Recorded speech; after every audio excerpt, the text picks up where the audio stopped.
Okay guys, in this video today I just want to show you this computer here, which is a digital MicroVAX 3100 model 90. If you're not familiar with the MicroVAX systems, so basically a mini computer line from Digital Equipment Corporation. They use Digital's own VAX CPU, which is a 32-bit chip. They usually run Digital's own operating system, OpenVMS, but certain models also ran a VAX build of Digital's Ultrix Unix system, which was what they had for mostly for MIPS-based workstations, was what Ultrix was used on. So I was going to give you a quick hardware overview of the system. There's like a flap here. Normally you'd press this and it dropped down, but unfortunately that clip's been broken.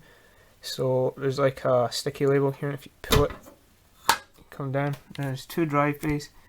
This one's currently empty. There's just a plate that I found in a box of parts. I don't even know what the plate's meant to hold, but it's screwed in there, so I put it there just to keep it safe. And basically there's a SCSI CD-ROM drive here. I believe it's a DEC RD42 drive. That's what that is. It's not a very fast drive, but it does the job.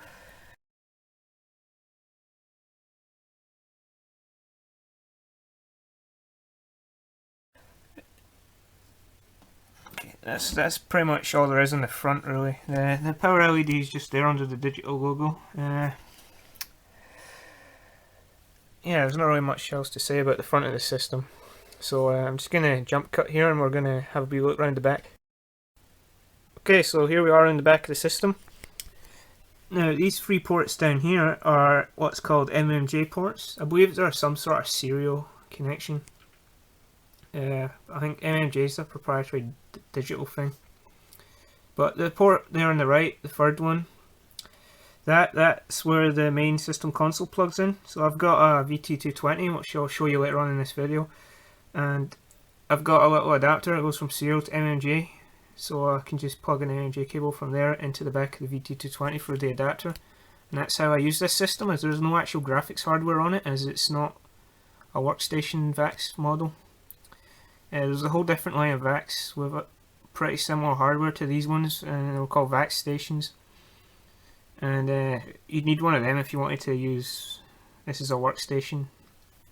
You can still get to a graphic interface from these boxes, but you have to connect over the network, mess with X servers and things.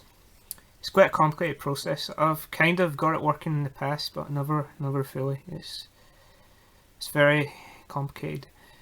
And I believe this port here is just another serial port, and what this little button does, it's like a system halt button. So basically if you shut the machine down, if you press that, it'll return you back to the little chevron prompt, where you can set the boot device or tell it to boot directly off of something, like, and tell it to network boot or whatever.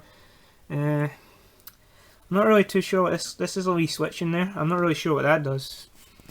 But next to it, here, these are little, they light up when the system boots, and they'll light up in certain patterns if there's something wrong, so you can look at the manual and figure out what's up with the system if there's a fault anywhere.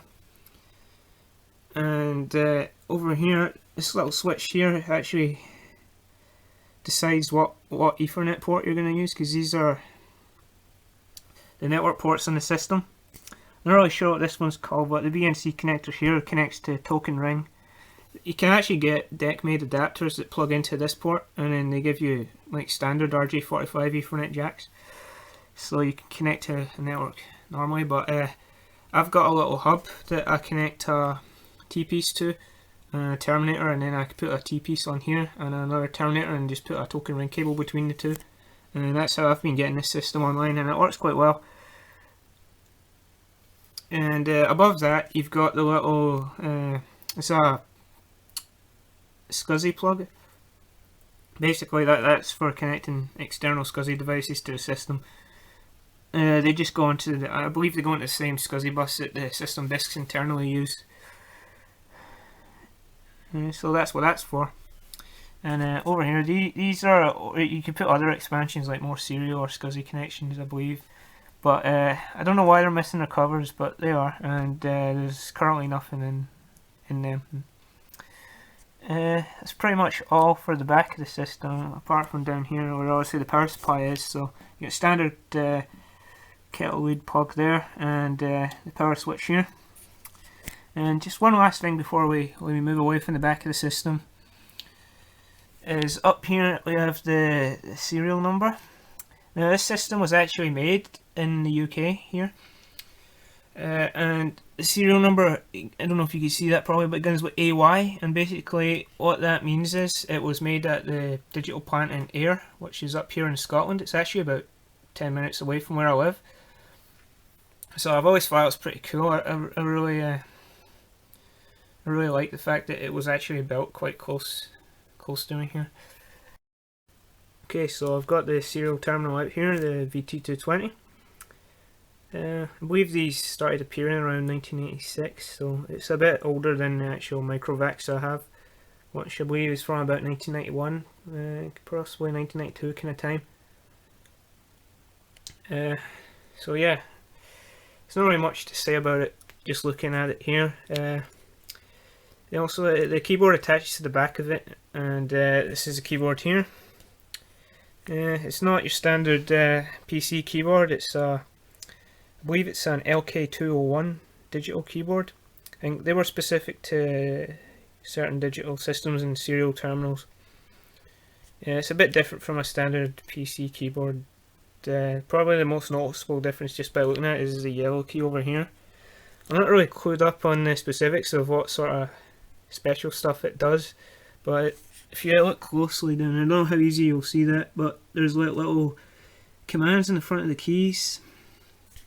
I really have no idea what they do as of just now. I've just used it to type commands into this and run them. Right, I've not done any of the special things with it,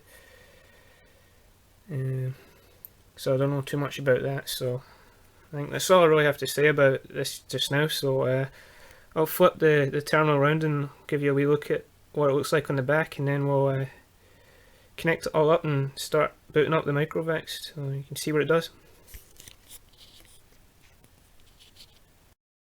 So here we are at the back of the VT220. Now on the left here there's another BNC connector. I'm not entirely sure what that's for. I assume it's some kind of input into the terminal. But obviously the primary source of input being a serial terminal is this serial port here. And that's actually where I plug my little adapter, which I've got here, which is my serial to MMG adapter. That's how I get connected to the system console port in the back of my MicroVAX. This thing down here, I'm not really sure what that is. It could be some sort of external power thing, because it does say 20 milliamps above it up there. This is some sort of, looks like a serial port. It says PR above it. I'm not sure if it could maybe be for a printer or something. Well, there's the fuse. And to the right here is the little keyboard socket. That's where the LK201 keyboard plugs in. And above that you got a standard kettle lead socket, and here's the wee 110 220 volt switch thing for switching the voltage depending on where you're in Europe or America or Japan or wherever you adjust the voltage to where you live. And obviously up here is your power switch, and that's about it for the back. Only other thing to mention really is there's all the warnings in here, and there's the serial number and all that, and then it actually says this particular VT220 was made in Taiwan, and the manufacture date is the 25th of September 1986. I'm not entirely sure when these terminals first started coming out, but I imagine it's kind of around 1986 kind of time. But I'm not 100% on that, so yeah. I mean, that's basically all there is to see with the terminal. Well, it's not powered on anyway. So I'll just jump cut here, we'll connect it all up, and we'll have a little go at booting up the MicroVAX.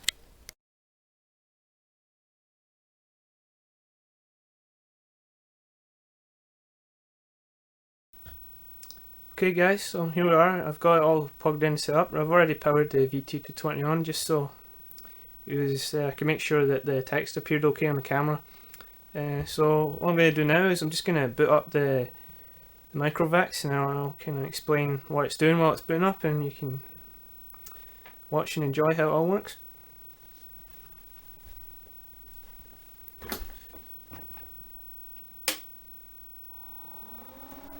Okay, so that's the system powered on. What it's doing just now is it's just performing like self-tests. Yeah, it doesn't take too long.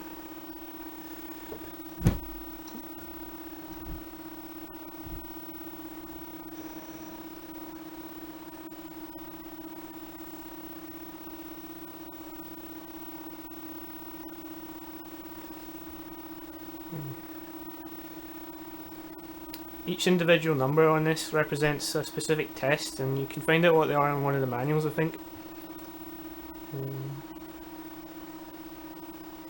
Yeah. In a minute it'll drop to the chevron prompt, and then we can tell it to boot. There's no functioning clock battery in the system just now, as I removed it. Yeah, because once they leak it gets pretty nasty. You can damage it quite a lot. I've actually had problems with that before in this system. I had to replace the motherboard, unfortunately, but I've got a fully working system now, and it's just ready to boot. So because there's no clock battery, it won't automatically boot, so I have to tell it specifically what disk to boot off of, and the hard disk currently has a SCSI ID of 2, so to the VAX that's seen as DKA200, so all I need to enter is B, which is short for boot, and then a space, then DKA200, and it'll begin booting. So I'm just going to do that now, and we'll watch OpenVMS boot.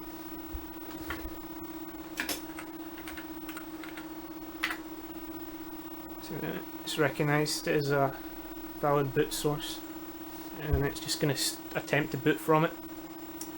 If the boot device doesn't exist, it will error at this point, but what happens now is it finds it, and then it's as you can see, it's already started booting OpenVMS version 7.3, which is the latest version for the VAX. And again, because there's no clock battery in this system, it's going to ask us to enter the date and time on the boot. So sorry, I'll just go ahead and enter that. See, if you take too long, it will continue to prompt you. Right, so it's the 16th of March today.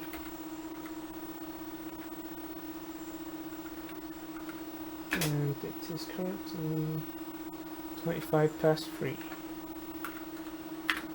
There we go. Now it'll continue the boot up as normal. Sorry, I keep knocking the tripod there.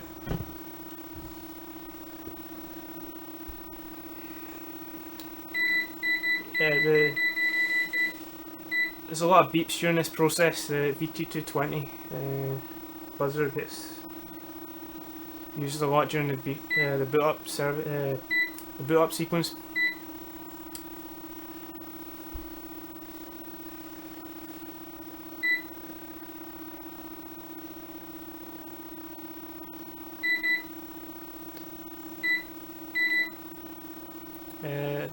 Basically what it's doing now is it runs through a startup file, and basically in the startup file it lists everything that needs to be started on boot up, and it'll go do that.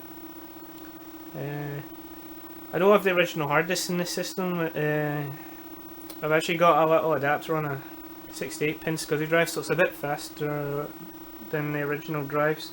So as you can see, it's already finished booting.